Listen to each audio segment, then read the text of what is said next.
ಯೇಸುವಿಗೆ ಸ್ತೋತ್ರ. ಇಂದು 31 ಜುಲೈ 2026. ಎಲ್ಲರಿಗೂ ಶುಭ ಮುಂಜಾನೆ.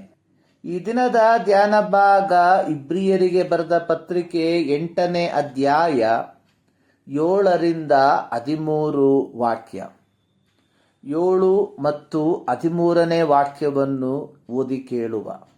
ಆ ಮೊದಲನೆಯ ಒಡಂಬಡಿಕೆಯು ದೋಷವಿಲ್ಲದ್ದಾಗಿದ್ದರೆ ಎರಡನೆಯ ಒಡಂಬಡಿಕೆಗೆ ಅವಕಾಶವು ಇರುತ್ತಿರಲಿಲ್ಲ. ಆದರೆ ದೇವರು ಆ ಒಡಂಬಡಿಕೆಗೆ ಸೇರಿದವರ ಮೇಲೆ ತಪ್ಪು ಹೊರಿಸಿ ಹೀಗೆಂದನು. 13ನೇ ವಾಕ್ಯ. ಇಲ್ಲಿ ಹೊಸ ಒಡಂಬಡಿಕೆ ಎಂದು ಹೇಳಿದ್ದರಲ್ಲಿ ಮೊದಲಿದ್ದದ್ದನ್ನು ಹಳೆದಾಗಿ ಮಾಡಿದ್ದಾನೆ.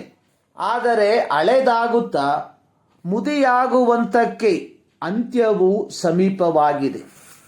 ಇಬ್ರಿಯ ಗ್ರಂಥವನ್ನು ಕಲಿಯುವಾಗ ಅದರ ಬರಹಗಾರನ ಮತ್ತು ಯಾರಿಗಾಗಿ ಬರೆದಿದ್ದಾನೋ ಎಂಬುದರ ಹಿನ್ನೆಲೆಗೆ ಅನುಗುಣವಾಗಿ ಕಲಿಯತಕ್ಕದಾಗಿದೆ. ಸತ್ಯವೇದವು ಒಡಂಬಡಿಕೆಯ ಪುಸ್ತಕವಾಗಿದೆ. ಒಡಂಬಡಿಕೆ ಅನ್ನುವಂಥದ್ದು ದೇವರ ಮತ್ತು ಮನುಷ್ಯರ ನಡುವಿನ ಬದ್ಧತೆಯ ಒಂದು ವಾಗ್ದಾನದ ಸಂಬಂಧವಾಗಿದೆ. ಸತ್ಯವೇದದಲ್ಲಿ ಲಿಖಿತವಾಗಿರುವ ಕೆಲವು ಒಡಂಬಡಿಕೆಗಳು ಇಂತಿವೆ. ಒಂದು ಏದೆನ್ ಒಡಂಬಡಿಕೆ. ಆದಿಕಾಂಡ 2ನೇ ಅಧ್ಯಾಯ 15ರಿಂದ 17 ವಾಕ್ಯದಲ್ಲಿ ಇದನ್ನು ಕಾಣಬಹುದು. 2 ಆದಾಮನ ಒಡಂಬಡಿಕೆ. ಆದಿಕಾಂಡ 3ನೇ ಅಧ್ಯಾಯದ 15ನೇ ವಾಕ್ಯದಲ್ಲಿ ಇದನ್ನು ನಾವು ನೋಡುತ್ತೇವೆ. 3 ನೋಹನೊಂದಿಗೆ ಮಾಡಿಕೊಂಡ ಒಡಂಬಡಿಕೆ. ಆದಿಕಾಂಡ 9ನೇ ಅಧ್ಯಾಯ 12ರಿಂದ 17 ವಾಕ್ಯಗಳಲ್ಲಿ ಇದನ್ನು ಕಾಣಬಹುದು. 4 ಅಬ್ರಾಮನೊಂದಿಗೆ ಮಾಡಿಕೊಂಡ ಒಡಂಬಡಿಕೆ.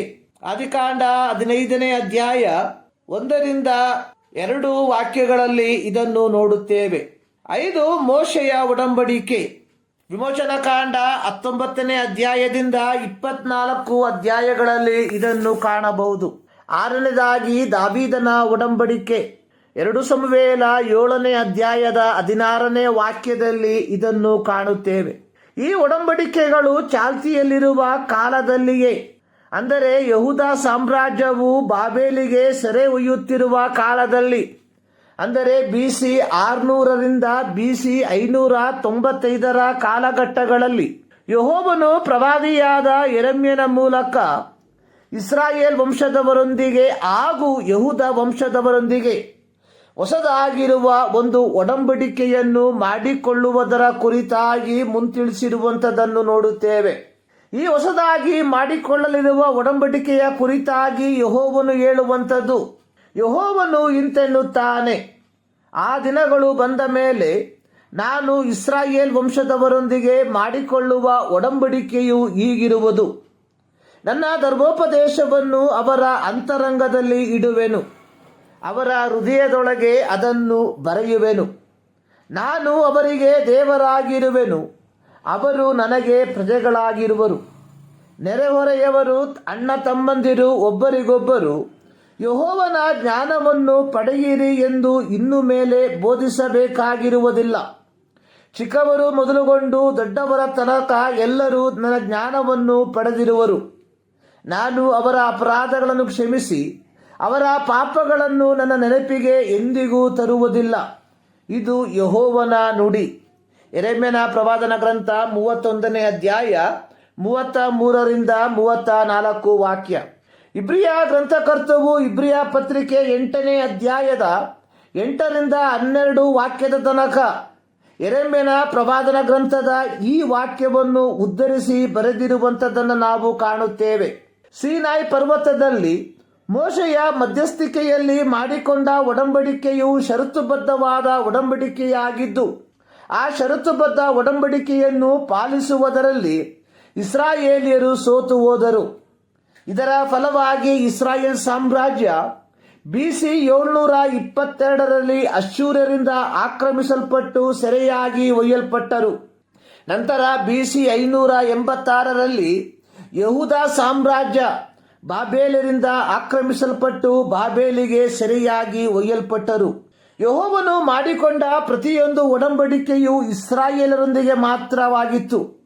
ಯೆಹೋವನು ಅಬ್ರಹಾಮನಿಗೆ ಮಾಡಿದ ವಾಗ್ದಾನದಲ್ಲಿ ಹೇಳಿದ್ದು, ನಿನ್ನ ಮೂಲಕ ಭೂಲೋಕದ ಎಲ್ಲ ಕುಲದವರಿಗೂ ಆಶೀರ್ವಾದ ಉಂಟಾಗುವುದು.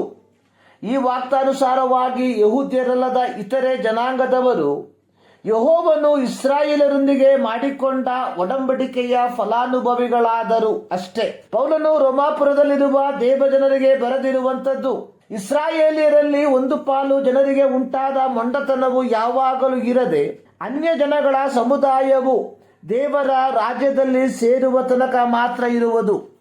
ಆಮೇಲೆ ಇಸ್ರಾಯೇಲ್ ಜನವೆಲ್ಲ ರಕ್ಷಣೆ ಹೊಂದುವುದು. ಇದಕ್ಕೆ ಆಧಾರವಾಗಿ ಶಾಸ್ತ್ರದಲ್ಲಿ, ಬಿಡಿಸುವವನು ಚೀಯೋನೊಳಗಿಂದ ಹೊರಟು ಬಂದು ಯಾಕೋಬಿನಲ್ಲಿರುವ ಭಕ್ತಿಹೀನತೆಯನ್ನು ನಿವಾರಣೆ ಮಾಡುವೆನು.